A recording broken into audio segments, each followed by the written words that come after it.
Welcome. Thank you. A very good evening to everyone. And I want to welcome you to our learning tutorials.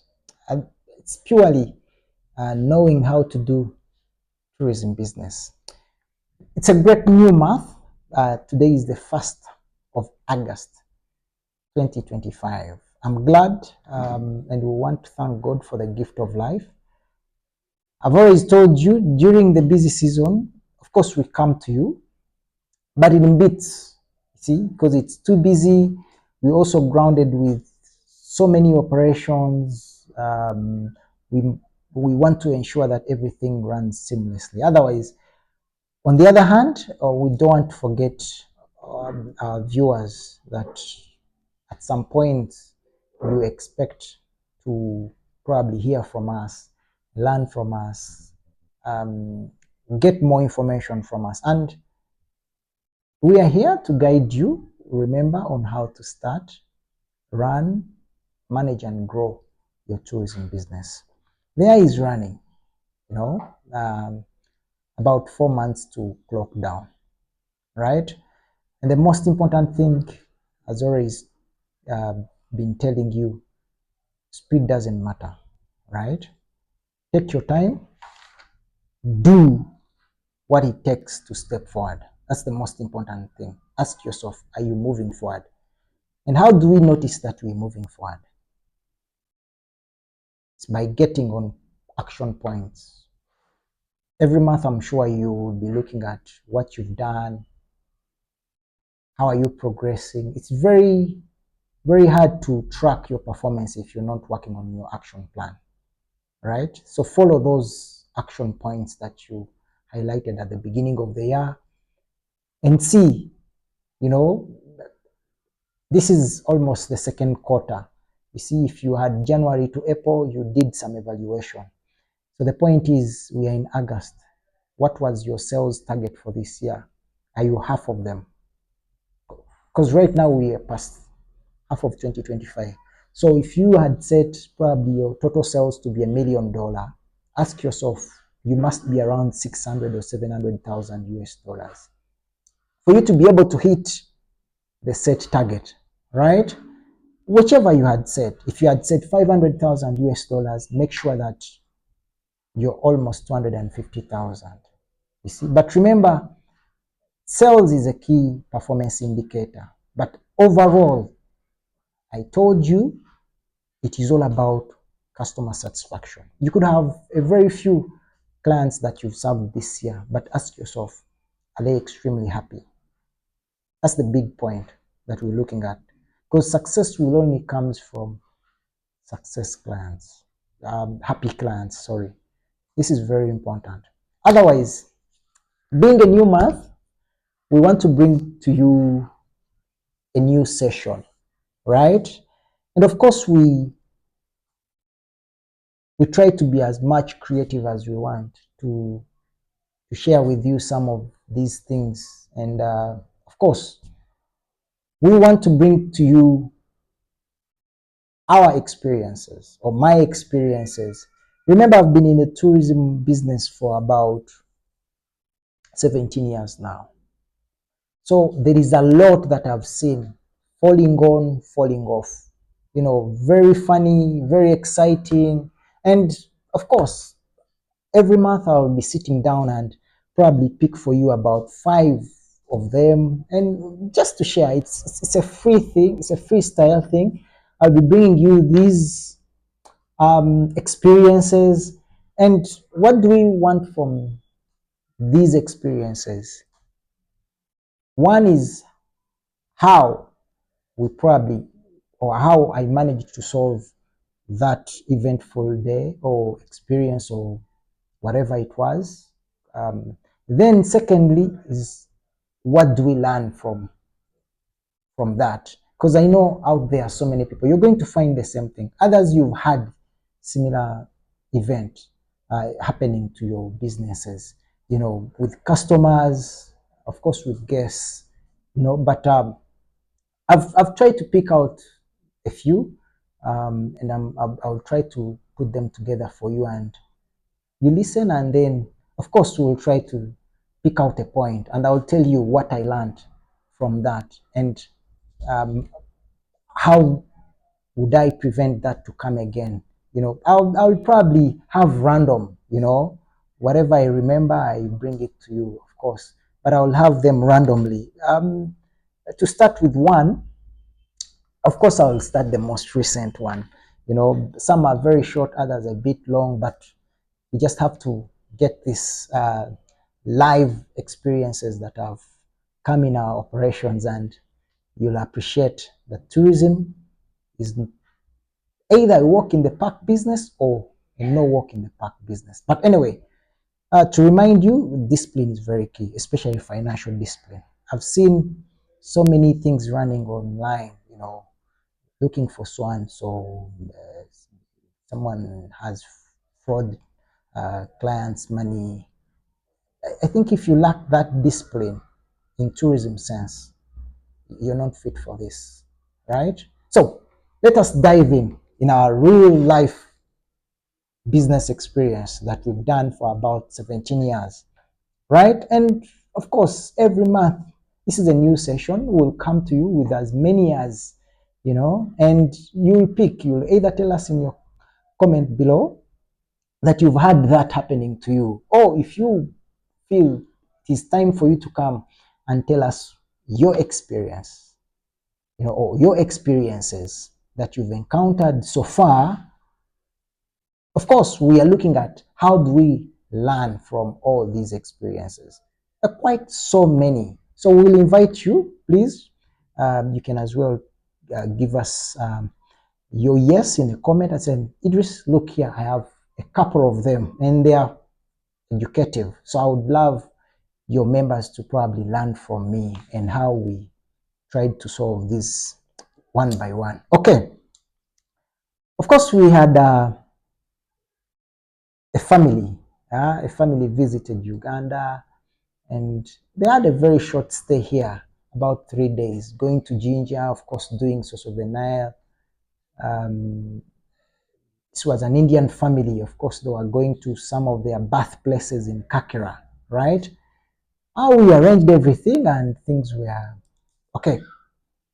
Time reached, they were supposed to have lunch at Cafe Javas and then proceed.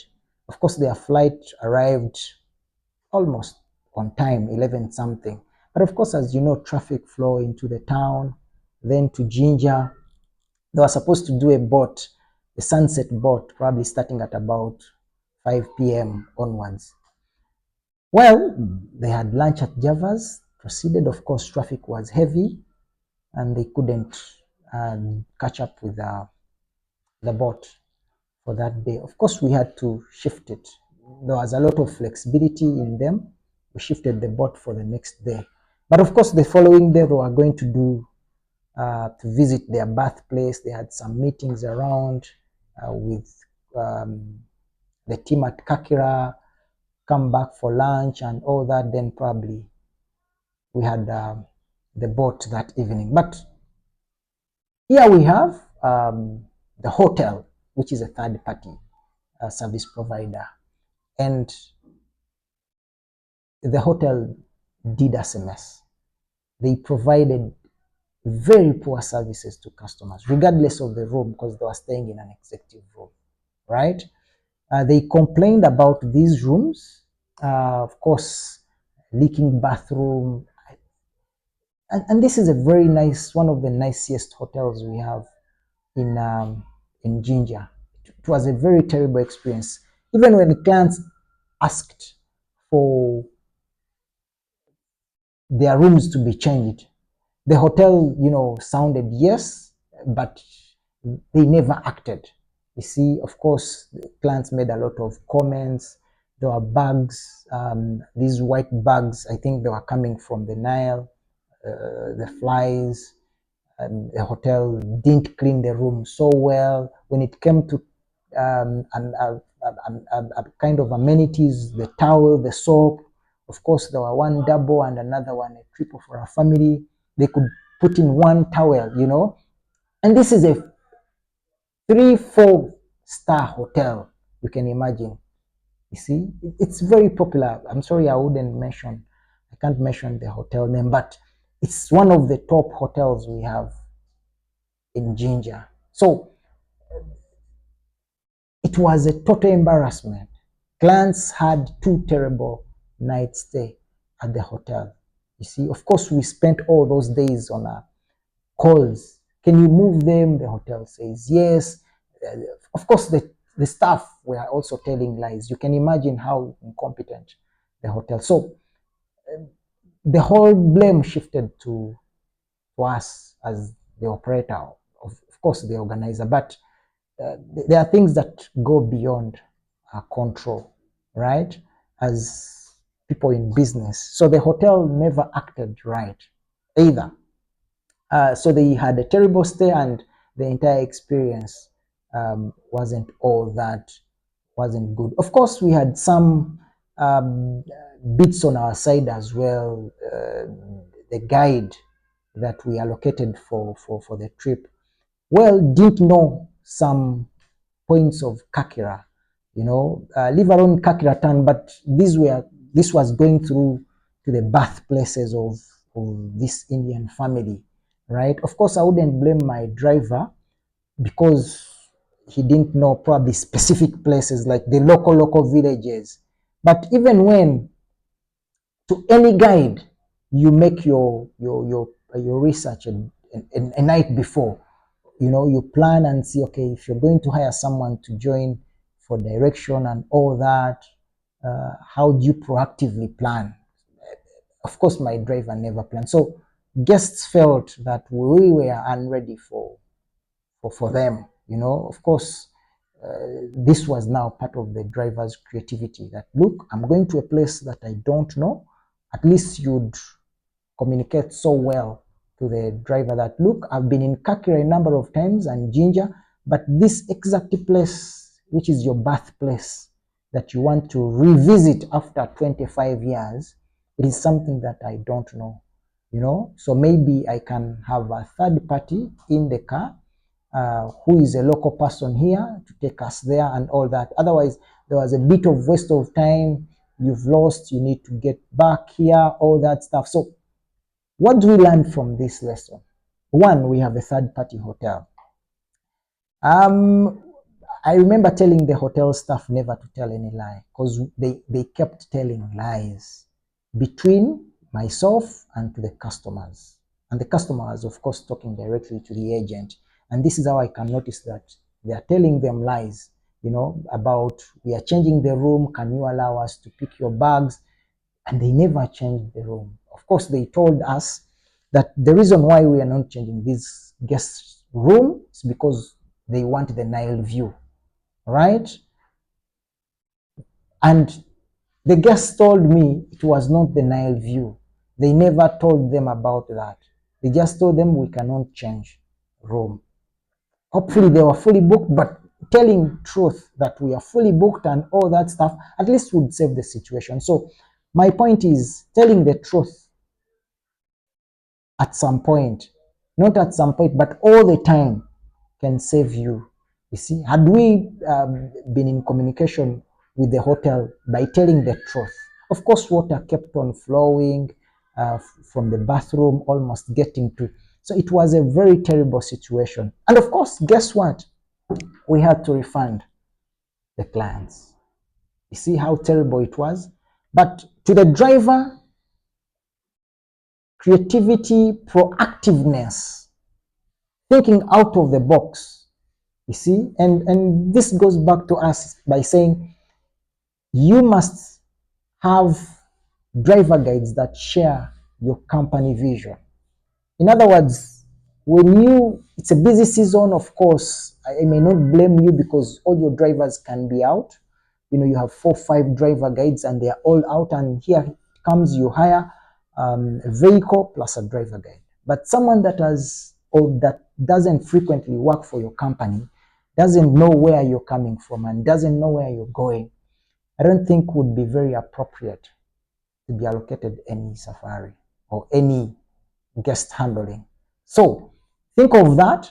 One, having driver guides that are proactive in the sense that they can sense something and plan accordingly. Two is to ensure that the driver guides that you hire, even when you're outsourcing, bring them on board, share company vision, let them know what your intent, let them know your brand, let them feel your brand. Otherwise, some driver guides, their work is just to sit on steering and drive until they are told stop, or tomorrow we are starting at this time. So you can see there are mistakes that we have to blame ourselves, you see. But I've told you that we learned never to have a driver guide who doesn't know our company dream, who doesn't feel our company brand. Neither can he protect your brand in that capacity.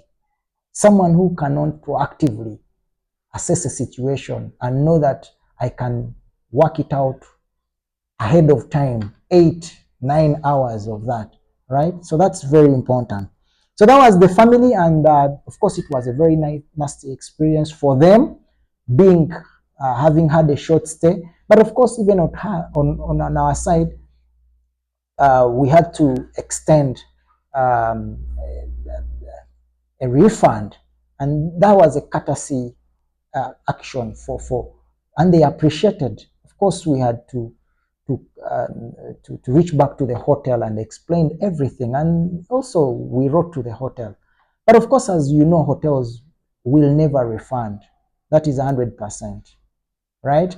But we had to extend as as an action of understanding that we apologize for the good that you had, like the boat ride and all that, and safety returning to the airport in time. However, as for the stay at the hotel and also the few wrongs that went with the driver guides, we are happy to provide a small refund, probably that they can use for their room upgrade, probably in their next destination.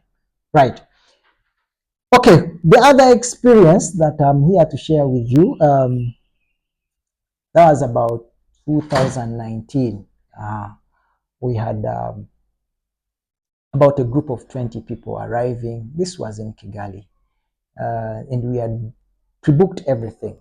You know, by then we could have flights from Kigali to Kamembe airport. Of course, it was, you know, the booking was prepaid way back, but of course, I don't know what happened. Uh, Rwanda Air overbooked the flight.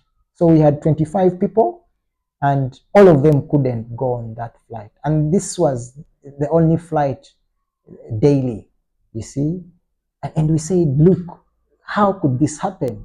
We have our tickets paid a year in advance and clients cannot be on board. Of course, it was full, and we wondered. Of course, this was a mistake from the other supplier, right? What happened? Clients were flying to Nyungwe. Of course, 6 or 7 of them couldn't go on board. But of course, the question is, how did we go about that? Of course, we penned down a letter to the CEO of the airline, and of course, they accepted. I think they looked through everything and they said, no, we can hand on our side. So, of course, we couldn't drive the clients, but instead, Rwanda Air offered to do a charter by helicopter to fly these 6, 7 clients to Nyungwe. And of course, it worked out very well. But one key thing here is, what did we learn? Of course, communication was key here, because of course I picked a telephone call to operations team, and operations team escalated the concern to the CEO, and of course we had to make it formal. We wrote a letter in about 2, 3, 4 hours. 11 o'clock, these clients were put on a charter flight to Kamembe, and of course it was Rwanda Air that catered for that bill. Otherwise, we had everything sorted and cleared way back in advance. But of course, one thing that you must do is ensure that when the booking is nearer, you try to cross-check everything again and again. You see, it is very important. Otherwise, if you don't do that, you're going. But how it happened still from a third-party supplier, because they overbooked. And these were questions flying, you know, how would you overbook? We have tickets here. Don't you see that these are the number of seats that the plane has, or that?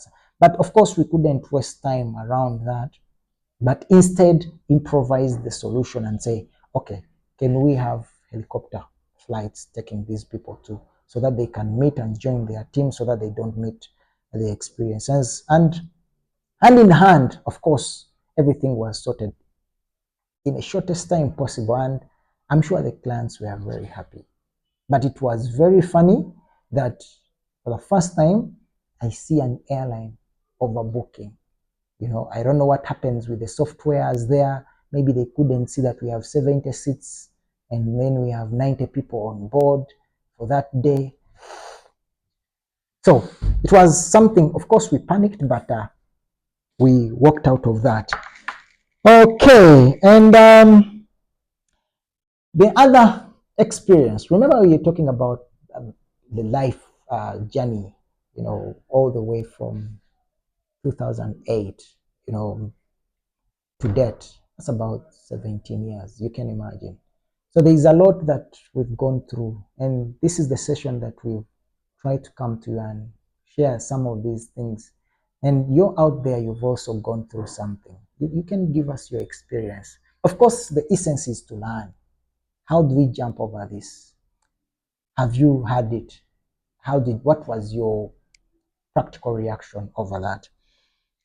And the other one, of course, I think this happened when I just joined tourism, you know, from the university. Then my first boss, I remember very well. We had a group of clients arriving, you know. Of course, this was a one-man show boss. I remember everything was on him. He's the only one to access his emails. He's the only one to go to the bank. He's the only one, everything. Of course, young as we were, maybe we couldn't be given a chance. And even the office had some members, but still, everything could run on his head. So what happened? My boss was comfortably seated, almost telling us to leave. Today there's less to do and all that stuff. But guess what? He forgot that the group is arriving that same day and time. So a phone call rang, and this professor, you know, from a certain university in the US had brought 20. You know, of course, they said, hi, we are at the hotel now. We arrived and we couldn't see you at the airport. Oh my goodness. My boss jumped out of the seat. He checked the computer, and indeed the flight was on, same day, same time, but he forgot completely. The professor had hired a coaster, you know, to take them at the hotel. So when they reached the hotel, this is when they called the boss to inform him that for us, we are already at the hotel and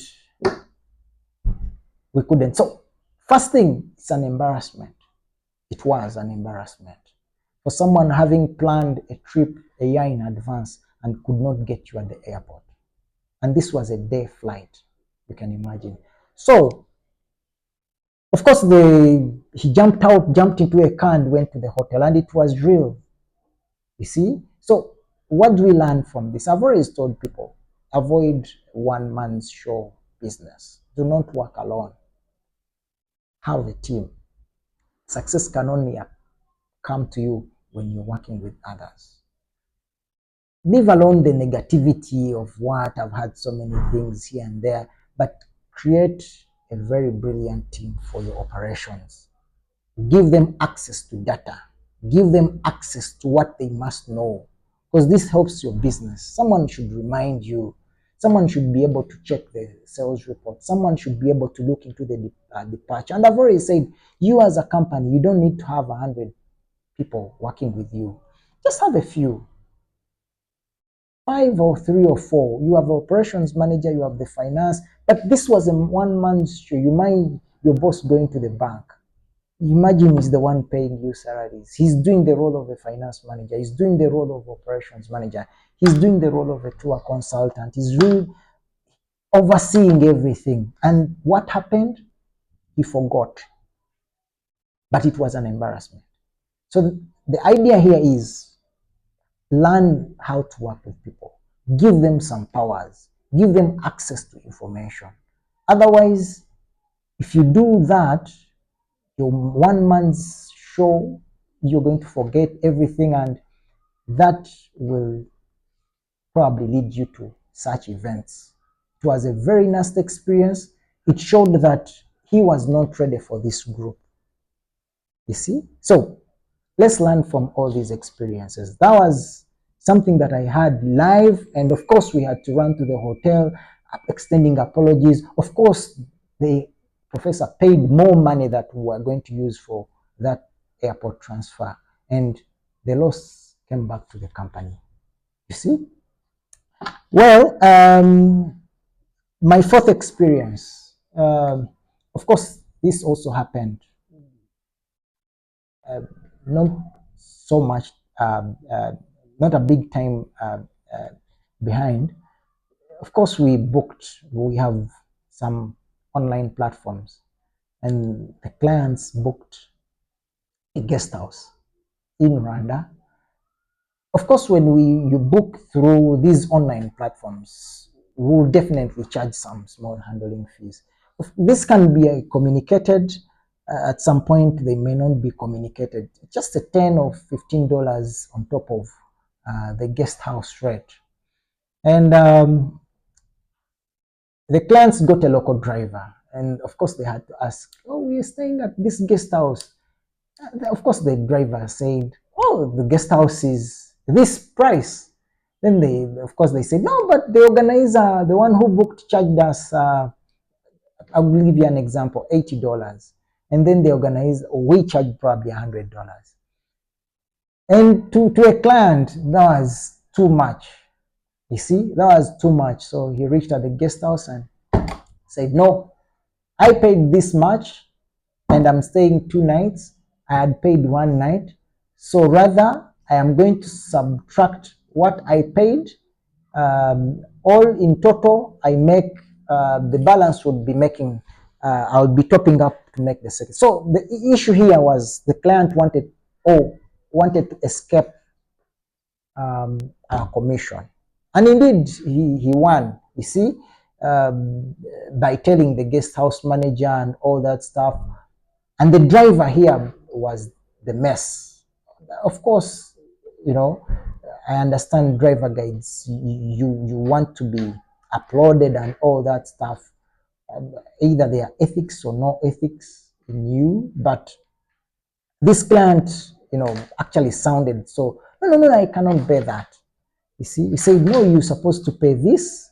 The $20 was our handling fee. Because usually when you book through a person assisting you, there must be something that goes uh, to that person. We own that this business, and you cannot determine how much probably you're going to give us. But we set that. Probably we are taking $20 for each room you booked. Incidentally, things didn't work out that way. So to avoid pulling, with the client, because you see, one, keeping your brand high really matters. We said, okay, cool. What do you want us to do? The client, of course, said what he wanted to do, and we didn't make any money on that. We said, okay, let it pass. Otherwise, our learning curve on this is one, to the driver guide. It is not your work to tell how much, probably whether they overcharge the clients here or there. Your work is probably to do the guiding service. That is the most primary part for you. But also from our side, at least, maybe being more transparent by telling, okay, the guest house will charge you this, and then our handling fee would be this. Otherwise, the client felt it was unfair to charge him more, than, because most guest house, of course, don't pay commission to tour operators, but instead, when you book with them, you can add a $10 or $20, and we couldn't cause any havoc between us and the clients, because we wanted to protect our brand, and we accepted. So we made a loss anyway. But uh, to me, I said, okay, cool, to clients, let them be and enjoy the property, let them go, and probably it could be another time we can find new business. Right. And our last experience in our session, and this is a big one, about Uganda Wildlife Authority. And this was one of the most recent. You see, um, we booked permits, of course. There were no permits. There were no permits. We wrote a letter to Uganda Wildlife Authority as usual, seeking for extra 2 slots. And they were granted. We went paid. We took everything to Uganda Wildlife Authority for verification. They were verified, stamped, all that stuff. Time reached, clients went on ground. People on ground say, remember, it's a Sunday. They couldn't verify the permits. You can imagine. Nothing is in the system because there were extra slots. But anyway, they could pick up calls to everyone, big people here. It was a Sunday. People were in charge. People couldn't pick their calls. And they said, no, these clients are not going to track. For one reason, we cannot verify their permits. Whose work to verify permits? Of course, Uganda Wildlife Authority. But whoever was contacted on a Sunday couldn't, because he's not in office. That's how things could go. Of course, we were in coordination with the big people in UA and the driver on ground, plus the rangers, and of course the park warden. There was no flexibility at all. They said no. And remember, we had paid $1,600 for 2 people. And they said the only solution that you can do and have these people go track is to pay using mobile money, see the money, approve it, and then these people could go. So all clients went, and these people could stayed behind. Said, no, whatever time you would love, would finish up all this with your company, and then they would go. Of course, it was a weekend. Everyone was home. It caught us in our gardens. Of course, we had to say, okay, 1,600 exchange rate of UA, that's about 5.8 million. He said, how could we get access to this money very fast? We couldn't. But of course, we said, let's try to look for this money. I called a few friends. I went to my office. I got some money, about 4 a.m. Then I called my other colleague to send me 1.8 so that I can put everything. And getting the money was okay. But also finding mobile money points to raise up to 5.8 so that I can put on UA. But look, we had a dialogue with Uganda Wildlife Authority and people on ground. Let our clients go. Before they return, we would have sorted this and probably get everything cleared. UA said no. And that's a big embarrassment. Not to our guests only, but to us as a country. They said no. Someone said, part of, I think, people on ground with power, you are wasting time. Go and make payment. The time we see mobile money approved or transactions, you pay by Momo, 5.8. This was within a short time possible. You see, the situation more proved inevitable, but we said, okay, let's try to do it. And clients went to track close to 11 o'clock. I'm glad they tracked, but not even to give us some bit of time to go to prepare. Because looking for 5.8 at that, but remember, these were papers from Uganda Wildlife Authority. So the verification process of permits on a non-working day, public holiday, weekends by Uganda Wildlife Authority should be amplified. Otherwise, this situation is bound to happen again. And of course, thereafter, we wrote a letter to Uganda Wildlife Authority. Of course, we had to call for our refund for the funds used, and we sent proof of payment using mobile money merchant. But it has to, and we made some recommendations on this. But key thing here is there was no flexibility with Uganda Wildlife team on the ground, keeping clients waiting. Remember, as an operator, you're registered with the relevant authorities and you're in the system of Uganda Wildlife Authority. They see your company. Okay, you would say, Company A, let me approve you, let these clients go, let me put your case here. Tomorrow, Monday, come to office, let's sort out this errand. That was not the case, right? Everyone sounded so rude on ground. You see, it was a very terrible experience for us. Clients were worried, clients were scared. We paid, approved, stamped by Uganda Wildlife Authority. But no one could even approve that.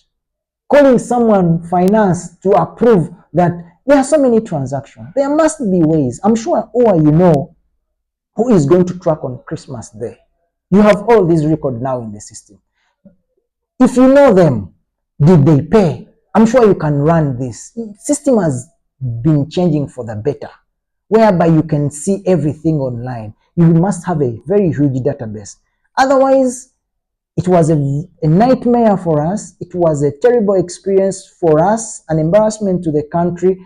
A big institution as you are, sorry to say, but you see, so we had to solicit for 5.8.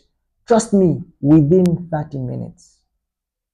Of course, someone would ask, why don't you keep cash, blah, blah, blah, all that for such eventful things? But my dear, a problem will always happen when you don't have an escape route. But we were lucky, at 11 o'clock, clients were allowed to track. See? But what do we learn from this? It goes to our institution. Modernize, grow your system. Flexibility. Do you know these two operators? Have they been in any fraud anyway? Can you have a dialogue? Can you reconcile?